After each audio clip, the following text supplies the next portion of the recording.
Sister Raju Paharipur तो ये sister दसते हैं कि इन्हों के हसबैंड बीते दिन दुबई गए सी और उन्होंने को 1 महीने का टूरिस्ट वीज़ा ही सी। उन्होंने अगे वर्क परमिट लिए वीज़ा चाहिए सी और जिस कंपनी के विच इन्हों के हसबैंड काम करते सी वो कंपनी वीज़ा नहीं दे रही सी ते कहती सी कि तुहानू 80,000 रुपया देना पएगा।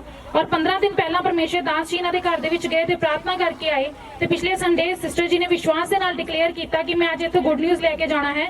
तो घर संडे जांदियां ही इन्हों के हसबैंड का फोन आया कि मैनू नवी कंपनी के विच जॉब भी मिल गई है तो कंपनी वालों फ्री 2 साल का वर्क परमिट भी मिल चुका है। इस गवाही लिए परमेश्वर का धन्यवाद करते हैं। सारी महिमा जलाल परमेश्वर जी ने। सिस्टर सरबजीत कौर कपूरथले तो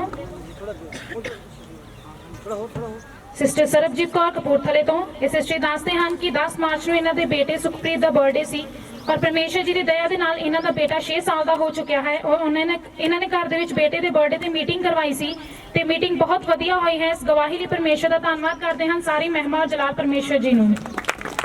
सिस्टर प्रभजोत कौर कपूरथले तो सिस्टर प्रभजोत कौर कपूरथले तो ये सिस्टर दसते हैं कि पिछले संडे परमेश्वर दास जी ने प्रोफेसी की सी कि तुहाडियां रसोलियां बाहर आ रही हैं, तुहाडियां इंटरनल प्रॉब्लम्स जा रही हैं। इन्होंने स्कैनिंग करवाई तो इन्हों की कंटिन्यू मेडिसिन चल रही सी तो डॉक्टर्स ने कहा सी कि तुहानू इन्फेक्शन बहुत बढ़ चुकी है तो तुहानू ऑपरेट कराना पएगा। और परमेश्वर दास जी ने भी कहा कि प्रोफेसी की कि तुहाडा ऑपरेट कैंसल है। और पिछले संडे इन्होंने विश्वास के नाल वर्ड्स रिसीव किए और बुधवार इन्हों दी रसोलियां बिना ऑपरेट तो ही पीरियड्स थ्रू बाहर आ गई हैं। इस गवाही लिए परमेश्वर का धन्यवाद करते हैं। सारी महिमा जलाल परमेश्वर जी ने। सिस्टर शीला मकसूदा तो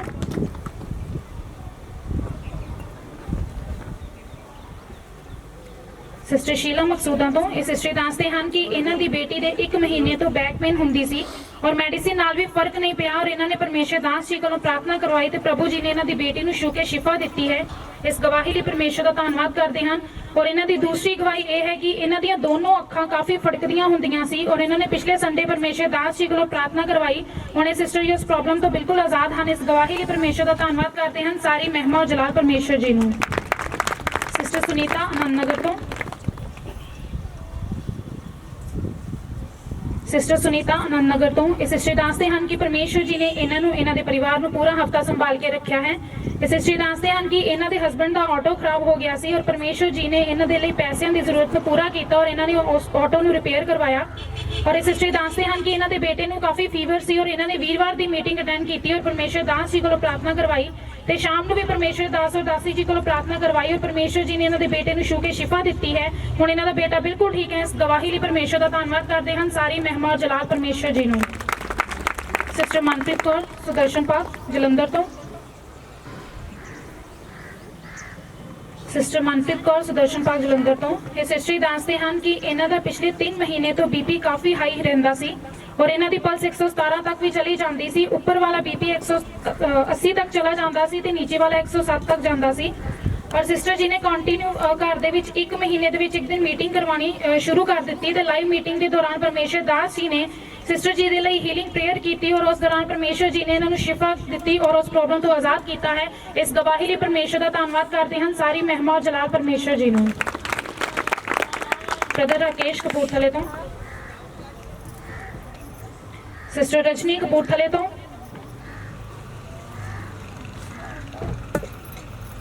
सिस्टर रजनी कपूरथले तो ये सिस्टर दसते हैं कि सिस्टर जी किचन के कुछ काम कर रहे थे तो गैस से गर्म पानी का पतीला रखा हुआ सी जो अचानक इन्हों की बांह से पलट गया पर कोई नुकसान नहीं होया और परमेश्वर जी ने बड़ा बचाव किया है। इस गवाही लिए परमेश्वर का धन्यवाद करते हैं। सारी महिमा और जलाल परमेश्वर जी को। ब्रदर राकेश कपूरथले तो ये ब्रदर दसते हैं कि काफ़ी समय तो चर्च विच नहीं आ रहे थे जिस करके ब्रदर जी काफ़ी बीमार हो गए सी और काफ़ी वीकनेस भी आ गई सी। इन्हों को तुरिया भी नहीं जाता सी और जो इन्होंने भवन के दोबारा आना शुरू किया और ब्रदर जी की हैल्थ के काफ़ी इंप्रूवमेंट हो चुकी है। और ये ब्रदर दसते हैं कि इन्होंने परमेश्वर दास जी ने गल की सी कि सानू बाइक की जरूरत है। परमेश्वर दास जी ने प्रार्थना की परमेश्वर जी ने इन्हों की उस लोड़ को पूरा किया है तो इन्होंने नवी बाइक के नाल ब्लैस किया है। इस गवाही लिए परमेश्वर का धन्यवाद करते हैं। सारी महिमा और जलाल परमेश्वर जी को। सिस्टर प्रेमलता मकसूदा तो सिस्टर सरबजीत कौर मकसूदा तो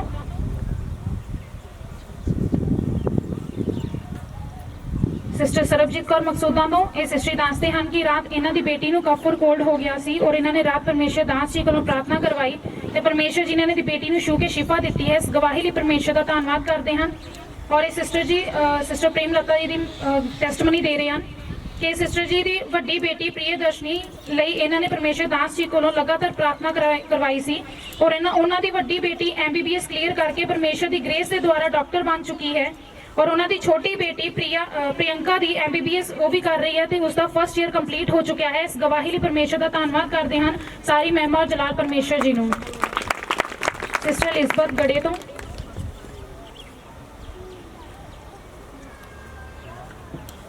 सिस्टर इलिਜ਼ਬeth गड़े तो ये सिस्टर दसते हैं कि परमेश्वर जी ने पिछले हफ्ते इन्हों जूस की मशीन के नाल ब्लैस किया है और इन्हों के हसबैंड ने जूस का काम शुरू किया है तो रात अचानक इन्हों की जूस की मशीन बाहर गली के विच ही रह गई पर परमेश्वर जी ने कोई नुकसान होने नहीं दिता। इस गवाही लिए परमेश्वर का धन्यवाद करते हैं। सारी महिमा और जलाल परमेश्वर जी को।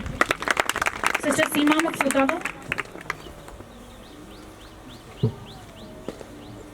सिस्टर सीमा मकसूदा तो ये सिस्टर दसते हैं कि ਇਹਨਾਂ ਦਾ ਬ੍ਰਦਰ ਬਾਈਕ ਤੋਂ ਡਿੱਗ ਗਿਆ ਸੀ ਜਿਸ ਕਰਕੇ ਉਸਦੇ ਗੋਡੇ ਦੀ ਚੱਪਣੀ ਦੀ ਹੱਡੀ ਟੁੱਟ ਗਈ ਸੀ और डॉक्टर्स ने ऑपरेट किया सी पर ब्रदर जी ने विश्वास के नाल डिक्लेयर किया कि मैं ऑपरेट नहीं करवाना और परमेश्वर हड्डियां नूं जोड़न दी सामर्थ रखता है और परमेश्वर ने वचन दे विच कहा है कि जिद्दां दा तुहाडा विश्वास आ उदां दा तुहाडे नाल हो जांदा है और घर ही डॉक्टर नूं बुला के उन्होंने प्लास्टर लगवा लिया तो हुण प्लास्टर खुल चुका है तो हड्डी भी जुड़ चुकी है। इस गवाही लई परमेश्वर का धन्नवाद करते हैं। और इन्हां दी दूसरी गवाही है कि इन्हां दा बेटा बीते दिन ही हॉस्पिटल दे विच किसी ब्रदर दे नाल गया सी ਤੇ अचानक उत्थे डिग के बेहोश हो गया और उसनों ICU ਦੇ ਵਿੱਚ ਲੈ ਕੇ ਗਏ ਤੇ ਜਦੋਂ सिस्टर जी ने इन्फॉर्म किया गया और सिस्टर जी एक्टिवा ते हॉस्पिटल जा रहे सी ते प्रार्थना कर रहे सी कि मैं अपने बेटे ਨੂੰ ਜਾ ਕੇ सही सलामत देखा ਤੇ ਇਹਨਾਂ ਨੂੰ एक्टिवा ਤੇ गवाही हो रही सी कि ना डर मैं तेरे नाल हां। ਜਦੋਂ ਇਹ सिस्टर जी ICU ਦੇ ਵਿੱਚ ਗਏ ਤੇ ਜਾਂਦਿਆਂ ਨੂੰ ਇਹਨਾਂ ਦੇ ਬੇਟੇ ਨੂੰ ਹੋਸ਼ ਆ ਚੁੱਕਿਆ ਸੀ और डॉक्टर्स ने कहा कि ਤੁਹਾਨੂੰ ਟੈਸਟ ਕਰਵਾਉਣੇ ਪੈਣੇ ਹਨ और सिस्टर जी ने बेटे ਨੂੰ ਲੈ ਕੇ ਘਰ ਵਾਪਸ ਆ ਗਏ ਤੇ ਪਰਮੇਸ਼ਰ ਦਾਸ ਜੀ ਕੋਲੋਂ ਪ੍ਰਾਰਥਨਾ ਕਰਵਾਈ ਅਤੇ परमेश्वर दास जी ने कहा कि तुहाडे बेटे में कोई प्रॉब्लम नहीं है, बिल्कुल ठीक है और इन्हां दा बेटा बिल्कुल ठीक हो चुका है। इस गवाही लिए परमेश्वर का धन्यवाद करते हैं। और इन्हां दी तीसरी गवाही ये है कि काफ़ी सालों तो इन्हां दे घर दा कंस्ट्रक्शन का काम रुकिया होया सी और इन्हां ने पूरा करवाउण बारे कभी सोचा भी नहीं सी ते एक दिन परमेश्वर दास इन्हां दे घर गए तो कहा कि सिस्टर जी तुसी अपने घर का काम पूरा करवा लवो और इन्होंने कहा कि हजे नहीं क्योंकि साडे कोल कोई अरेंजमेंट नहीं हैगा और परमेश्वर दास जी ने कहा कि तुसी बस काम शुरू करवाओ और अगले दिन ही इन्हां दे घर दा कंस्ट्रक्शन का काम शुरू हो गया और परमेश्वर जी ने अपने दास के द्वारा इन्हां दे घटी दे बंधन नूं तोड़िया है। इस गवाही लई परमेश्वर का धन्यवाद करते हैं। सारी महिमा और जलाल परमेश्वर जी नूं। सिस्टर सुनीता नंदनपुर तो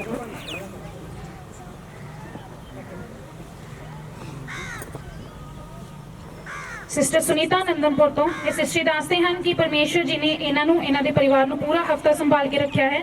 ये सिस्टर दसते हैं कि इन्हां दा दोता पिछले बुधवार बहुत बीमार हो गया सी और इन्होंने बुधवार रात परमेश्वर दास जी कोलों प्रार्थना करवाई तो परमेश्वर जी ने छू के इन्हां दे दोते नूं शिफा दित्ती है। इस गवाही लई परमेश्वर का धन्नवाद करते हैं।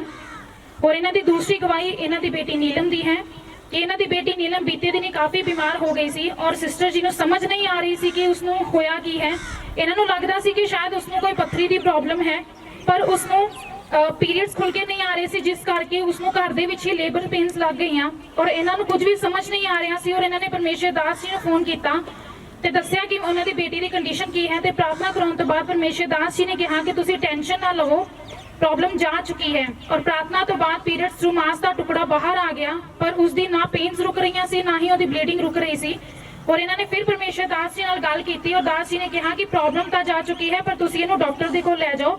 पैसों के अरेंजमेंट भी परमेश्वर जी ने किया और इन्हां दे रिलेटिव्स इन्हां दी बेटी नूं डॉक्टर दे कोल लै गए पर इन्हां दे कोल जाण दा कोई अरेंजमेंट नहीं सी।